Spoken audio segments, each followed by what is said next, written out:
नमस्कार विद्यार्थी मित्रांनो, कोणत्याही परीक्षेला ब्रिक मसोनरीवर हमखास प्रश्न विचारला जातो।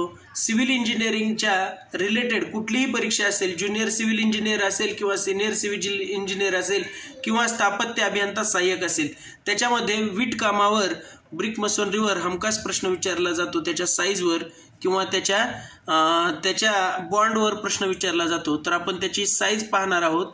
कुठली साईज आहे? Standard size.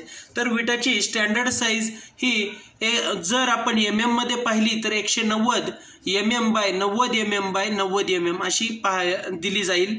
आणि जर तीच साईज सेंटीमीटर मध्ये पाहिली तर 19 centimetre bye 9 centimetre bye 9 centimetre अशी त्याची साईज असेल।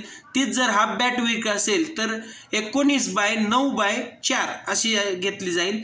आणि ज्या वेळेला आपण मॉर्टार ॲड करतो, वीटकामामध्ये मॉर्टार ॲड करतो, त्यावेळेला 200 mm by 100 mm by 100 mm असं घेतो। आणि त्यालाच सेंटीमीटरमध्ये म्हटलं तर 20 centimetre bye 10 centimetre bye 10 centimetre. आणि तीच जर हाफ बॅट ब्रिक असेल तर त्यावेळेला आपण 20 बाय 10 बाय 5 अशा। आणि हा परीक्षेला हमखास प्रश्न विचारला जातो ॲडिंग विथ मॉर्टार आणि विदाउट मॉर्टार किंवा स्टँडर्ड ब्रिक साईज असं विचारलं जातं। तर त्यानुसार standard brick size 19 by 9 by 9 आहे आणि ॲडिंग विथ मॉर्टार म्हणलं तर 20 बाय 10 बाय 10 असं येईल। असेच व्हिडिओ पाहण्यासाठी आणि आपल्या म्हणजे नवनवीन व्हिडिओला पाहण्यासाठी तुमच्या मित्रांना शेअर करू शकता।